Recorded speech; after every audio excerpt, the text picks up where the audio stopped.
Hello everyone, welcome to success with Rai academy. Bihar SSC की CGL की जो थर्ड वैकेंसी आई हुई है 2022 की, उसमें जो साइंस की सीरीज चल रही है उसमें आज हमारा क्लास 7 है। इससे पहले 6th क्लास तक हम कवर कर चुके हैं, यानी कि 6 क्लासेस साइंस की हम ले चुके हैं।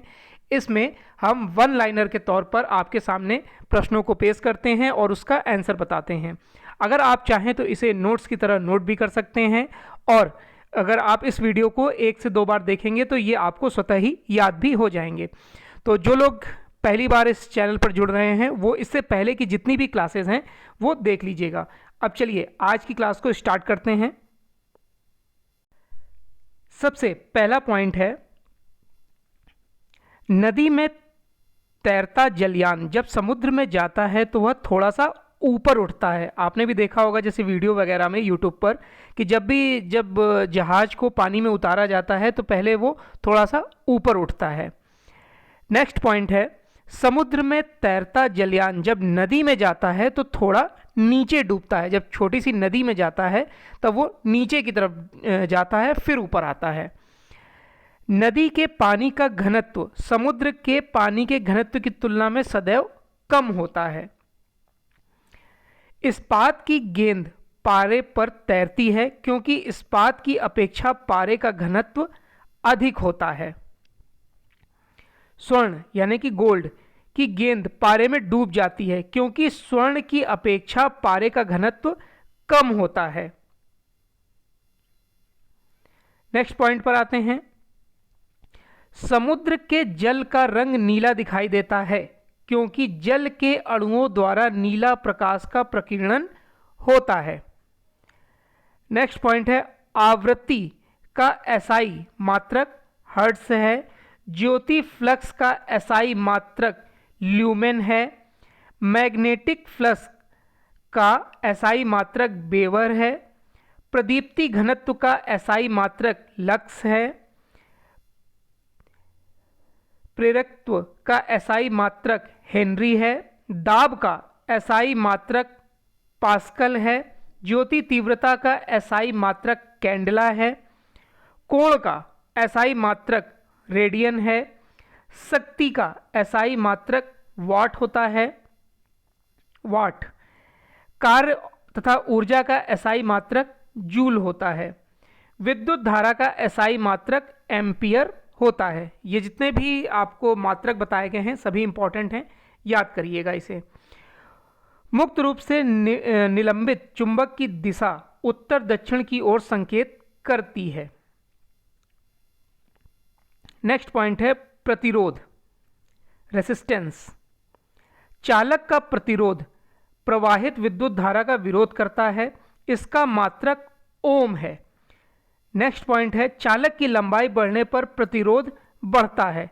चालक की लंबाई बढ़ने पर प्रतिरोध बढ़ता है। चालक का अनुप्रस्थ क्षेत्रफल बढ़ने पर प्रतिरोध सदैव घटता है। धातुओं एवं मिश्र धातुओं का तापमान बढ़ने पर प्रतिरोध बढ़ता है। अर्धचालकों का तापमान बढ़ने पर प्रतिरोध घटता है। ये नोट करते हुए चलिएगा, जितना आप देखेंगे इस वीडियो को उतना कंफ्यूजन दूर होगा। विद्युत अपघट्यों के तापमान बढ़ने पर प्रतिरोध घटता है। चालकों को श्रेणी क्रम में जोड़ने पर प्रतिरोध बढ़ता है। चालकों को समानांतर क्रम में जोड़ने पर प्रतिरोध घटता है। अब चालकता क्या होती है? प्रतिरोध के व्युत्क्रम को चालकता कहते हैं। प्रतिरोध के व्युत्क्रम को चालकता कहते हैं। इसका मात्रक महो MHO, जिसे सीमेन भी कहते हैं। नेक्स्ट है, विशिष्ट प्रतिरोध। यह नियतांक है, इसका मात्रक ओम मीटर है। इसका मान चालक के पदार्थ की प्रवृत्ति तथा उसकी भौतिक अवस्थाओं पर निर्भर करता है। विशिष्ट प्रतिरोध के व्युत्क्रम को विशिष्ट चालकता कहते हैं। विशिष्ट प्रतिरोध के व्युत्क्रम को विशिष्ट चालकता कहते हैं। इसका मात्रक ओम मीटर होता है। ओम की घात -1, मीटर की घात -1। चलिए नेक्स्ट न्यूज़ पर आते हैं, पॉइंट पर आते हैं। द्रव्य चालित ब्रेक यानी कि हाइड्रोलिक ब्रेक किस सिद्धांत पर कार्य करता है? पास्कल का नियम। पास्कल का नियम ये एसएससी के मैट्रिक एग्जाम में पूछा भी गया है। द्रव चालित मशीनें किस सिद्धांत पर कार्य करती हैं? पास्कल का नियम। हाइड्रोमीटर किस सिद्धांत पर कार्य करता है? प्लवन के सिद्धांत पर। वायुयान किस सिद्धांत पर कार्य करता है? बर्नौली के सिद्धांत पर। वायुयान किस सिद्धांत पर कार्य करता है? बर्नौली के सिद्धांत पर। फुहारा किस सिद्धांत पर कार्य करता है? बर्नौली के सिद्धांत पर। बर्नौली का प्रमेय किस सिद्धांत पर आधारित है? ऊर्जा संरक्षण सिद्धांत पर। तालाब या नदी में तैरते समय गति के किस नियम की पुष्टि होती है? गति के तृतीय नियम की। गति के तृतीय नियम की। उत्तोलक किस सिद्धांत पर कार्य करता है? बल आघूर्ण के सिद्धांत पर। उत्तोलक किस सिद्धांत पर कार्य करता है? बल आघूर्ण के सिद्धांत पर। वॉशिंग मशीन किस सिद्धांत पर कार्य करती है? अपकेंद्रण के सिद्धांत पर। स्टेथोस्कोप किस सिद्धांत पर कार्य करता है? ध्वनि का परावर्तन। ध्वनि का परावर्तन। कंप्यूटर व मोबाइल फोनों में किस सिद्धांत का प्रयोग होता है? आईसी, अर्धचालक तथा इलेक्ट्रॉनिक्स के नियमों का प्रयोग। एंडोस्कोप किस सिद्धांत पर कार्य करता है? एंडोस्कोप किस सिद्धांत पर कार्य करता है? पूर्ण आंतरिक परावर्तन के सिद्धांत पर कार्य करता है। पेरिस्कोप किस सिद्धांत पर आधारित है? पेरिस्कोप किस सिद्धांत पर आधारित है? प्रकाश के परावर्तन का सिद्धांत। प्रकाश के परावर्तन का सिद्धांत। परमाणु बम किस सिद्धांत पर आधारित है? परमाणु बम किस सिद्धांत पर आधारित है? नाभिकीय विखंडन। हाइड्रोजन बम किस सिद्धांत पर आधारित है? नाभिकीय संलयन। रॉकेट किस सिद्धांत पर आधारित है? संवेग संरक्षण का सिद्धांत। डिटर्जेंट पृष्ठ को किस सिद्धांत पर साफ करते हैं? पृष्ठ तनाव। पृष्ठ तनाव के सिद्धांत पर। पनडुब्बी किस सिद्धांत पर आधारित है? प्लवन का नियम या आर्किमिडीज का सिद्धांत।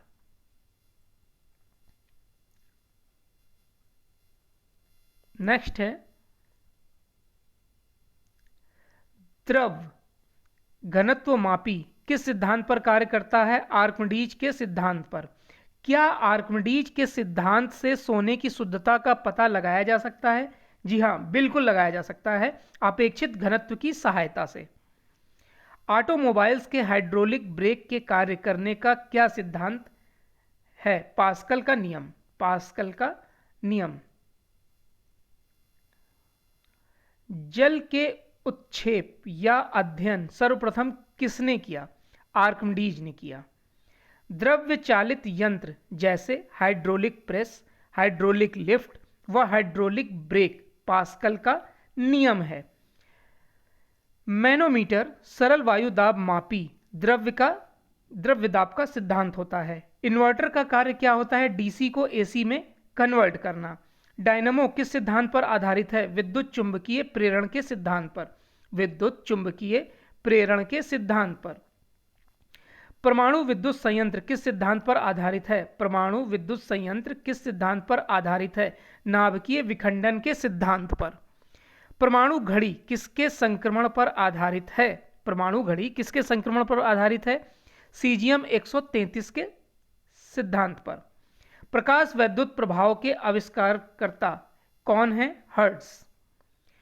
भौतिक तुलना यानी कि फिजिकल बैलेंस कार्य करता है समानांतर बल के नियम पर।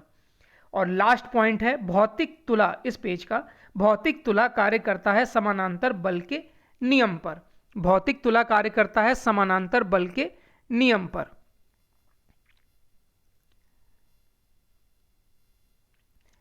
नेक्स्ट पॉइंट है मिश्रणों का पृथक्करण। मिश्रण में उपस्थित घटकों को विभिन्न विधियों द्वारा अलग अलग किया जाता है। मिश्रणों के पृथक्करण की कुछ सामान्य विधियां निम्नलिखित हैं।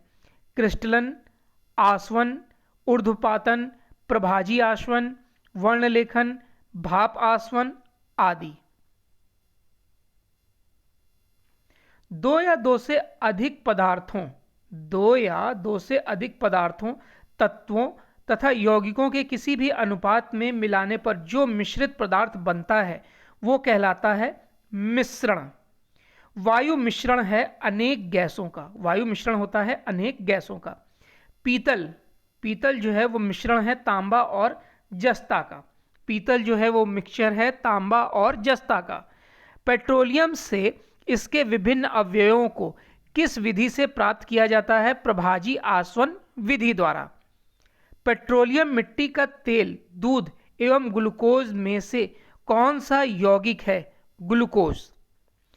किस प्रक्रिया द्वारा साधारण जल से आसुत जल बनाया जाता है? आसवन द्वारा।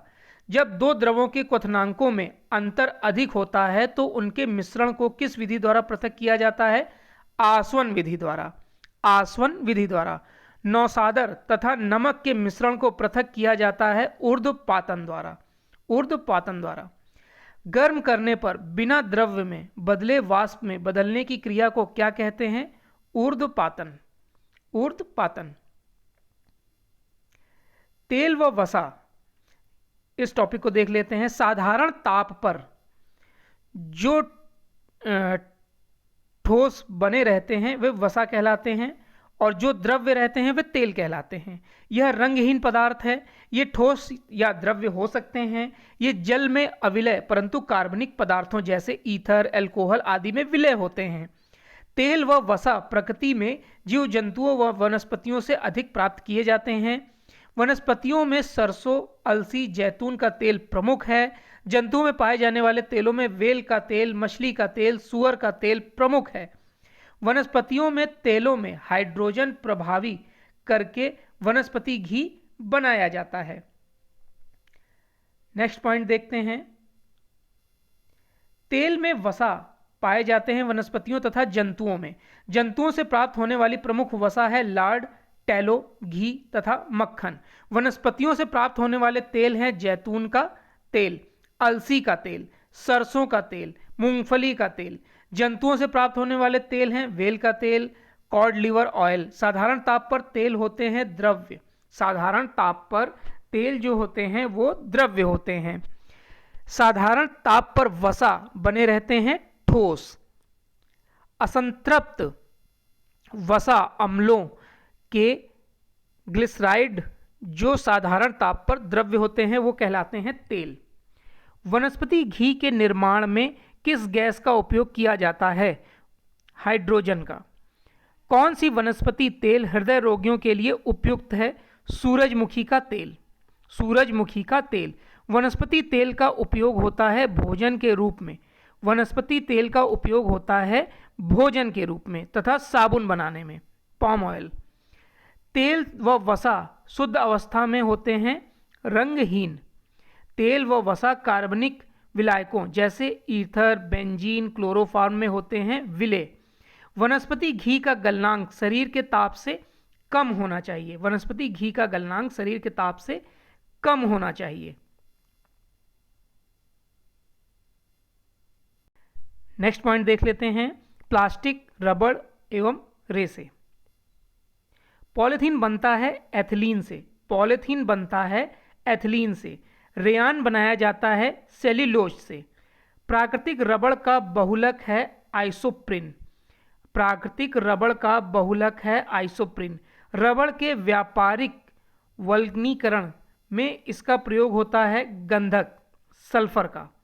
ऊन, सेल्यूलोज, चमड़ा, रेशम है प्राकृतिक बहुलक। बहुलक जो विशेषतः बर्तनों पर ना चिपकने वाली सतह के रूप में प्रयुक्त होता है टेफ्लॉन। टेफ्लॉन। टेफ्लॉन का उपयोग होता है नॉन स्टिक कुकर बर्तन बनाने में। टेफ्लॉन का जो प्रयोग होता है वो नॉन स्टिकी कुकिंग बर्तन बनाने में होता है। रेयान, नाइलॉन, पॉलिस्टर ये संश्लिष्ट रेशा है। ताप सहन करने की क्षमता के आधार पर प्लास्टिक को दो भागों में बांटा जाता है। ये होता है थर्मोप्लास्टिक और थर्मोसेटिंग प्लास्टिक। थर्मोप्लास्टिक और थर्मोसेटिंग प्लास्टिक। थर्मोप्लास्टिक दो बार पिघलाकर वस्तुएं बना सकते हैं, जबकि थर्मोसेटिंग प्लास्टिक को पहली बार गर्म करके इच्छित आकार में ढाल सकते हैं तथा इसे पुनः गर्म करके इच्छित आकार नहीं दे सकते हैं। थर्मोप्लास्टिक के उदाहरण हैं polythene, polyvinyl chloride. Thermosetting plastic के उदाहरण हैं बेकेलाइट। रबड़ में लचीलापन बढ़ाने के लिए रबड़ में मिलाया जाता है सल्फर।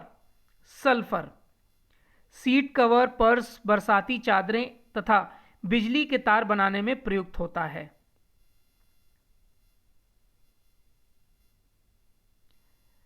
नेक्स्ट पॉइंट है, रेशम कीट पालन को क्या कहते हैं? सेरीकल्चर। रेशम कीट पालन को कहते हैं सेरीकल्चर। वसा में घुलनशील विटामिन कौन कौन से हैं? ए, डी, ई, के। ए, डी, ई, के। एंथ्रोपोलॉजी का संबंध है मानव प्रजाति के अध्ययन से। एंथ्रोपोलॉजी का संबंध है मानव प्रजाति का अध्ययन से। शरीर में विटामिन ए का भंडारण कहाँ पर होता है? शरीर में विटामिन ए का भंडारण कहाँ पर होता है? यकृत में। रक्त दाब का मापन किया जाता है स्फिग्नोमीटर द्वारा। अश्रु श्रवण किस ग्रंथि से होता है? लैक्राइमल ग्रंथि से। रतौंधी का कारण है राडोस्पिन की कमी से। रतौंधी का कारण होता है राडोस्पिन की कमी से। मोतियाबिंद में नेत्र का लेंस हो जाता है अपारदर्शी। अपारदर्शी। हैजा किस जीवाणु से होता है? विब्रियो कोलेरी से। रक्तस्रावरोधी विटामिन है विटामिन के। दुग्ध शर्करा है लैक्टोज। एंजाइम मुख्यतः होते हैं प्रोटीन। विटामिन B1 की कमी से कौन सा रोग होता है? Beriberi. पीलिया से शरीर का कौन सा अंग प्रभावित होता है? यकृत। वयस्क मानव में कितनी अस्थियां होती हैं? 206। RBC यानी कि लाल रक्त कणिकाएं का निर्माण होता है अस्थि मज्जा से। विश्व एड्स दिवस कब मनाया जाता है? 1 दिसंबर को। जुकाम किसके संक्रमण से होता है? वायरल संक्रमणों से। पित्त जमा होता है पित्ताशय में। एड्स का कारण है वायरस। लीची का खाने योग्य भाग कौन सा होता है? एरिल। शैवालों के अध्ययन को क्या कहते हैं? फाइकोलॉजी। शैवालों के अध्ययन को क्या कहते हैं? फाइकोलॉजी। होम्योपैथी चिकित्सा के जनक हैनीमैन जो कि जर्मनी के थे। संसार का सबसे तेज दौड़ने वाला प्राणी है चीता। संसार का सबसे तेज दौड़ने वाला प्राणी है चीता। मनुष्य का हृदय कितने कोष्ठीय होता है? 4 कोष्ठीय। यीस्ट का प्रयोग किया जाता है डबल रोटी बनाने में। जीवाश्मों की आयु का पता लगाया जाता है कार्बन 14 से। सबसे बड़ा पक्षी है शुतुरमुर्ग। सर्वदाता ओ लेवल जो ओ ब्लड ग्रुप होता है वो सर्वदाता होता है। सर्वग्राही होता है AB। रेगिस्तानों में पाई जाने वाली वनस्पति को कहते हैं जीरोफाइट्स। जीरोफाइट्स। ओजोन परत हमें किससे संरक्षण प्रदान करती है? पराबैंगनी किरणों से। अस्वच्छ सार्वजनिक मूत्रालयों के नजदीक एक खास तरह की गैस की बदबू आती है। यह गैस कौन सी होती है? अमोनिया। अमोनिया। मिनीमाटा रोग शरीर में किसकी अधिकता से होता है? पारे की अधिकता से। कुनैन नामक मलेरिया की दवा किस पौधे से प्राप्त की जाती है? सिनकोना से। सिनकोना से। प्रकाश संश्लेषण की क्रिया में CO2 तथा H2O का क्रमशः होता है अपचयन एवं ऑक्सीकरण। नेक्स्ट पॉइंट पर आते हैं। वनस्पतियों के सड़ने से कौन सी गैस निकलती है? मीथेन। प्रथम श्रेणी के उपभोक्ता हैं गाय, बकरी, हिरण, खरगोश आदि। शरीर में जल की कमी से क्या होता है? डिहाइड्रेशन। रक्त स्कंदन में कौन सा विटामिन क्रियाशील होता है? विटामिन के। विटामिन के। सांस द्वारा बाहर निकाली गई वायु में ऑक्सीजन कितनी होती है? 17%। मात्र 17% ऑक्सीजन होती है, बाकी 83% कार्बन डाइऑक्साइड। मानव में संतान के लिंग का निर्धारण कैसे होता है? पिता के लिंग गुणसूत्रों से। लाइकेन मिश्रित जीव है जो बने होते हैं कवक एवं शैवाल से। सजीव एवं निर्जीव के बीच की कड़ी है वायरस। सजीव एवं निर्जीव के बीच की कड़ी है वायरस। संतृप्त वसा के लगातार सेवन से रोग होता है एथेरोस्क्लेरोसिस। RBC की संख्या ज्ञात की जाती है हीमोसाइटोमीटर से। हीमोसाइटोमीटर से। आरबीसी का जीवन काल लगभग होता है 120 दिन का। रेसरपिन नामक रक्तचाप औषधि किस पौधे से प्राप्त की जाती है? राउल्फिया स्पेंटाइन से। मनुष्य में जीवाणुओं से होने वाले रोग हैं टीबी, हैजा, टिटनेस, प्लेग। मनुष्य में विषाणुजन्य रोग हैं पोलियो, रेबीज, एड्स, चेचक। लास्ट पॉइंट है आज के वीडियो का, मनुष्य में फफूंद जनित रोग यानी कि फंगल डिसीज कौन कौन से हैं? दाद, खाज और गंजापन। तो ये आज क्लास 7 थी साइंस की, बिहार एसएससी के लिए। आई होप आपको ये वीडियो अच्छा लगा होगा। अगर वीडियो अच्छा लगा हो तो लाइक और शेयर कर दीजिएगा। वीडियो देखने के लिए धन्यवाद।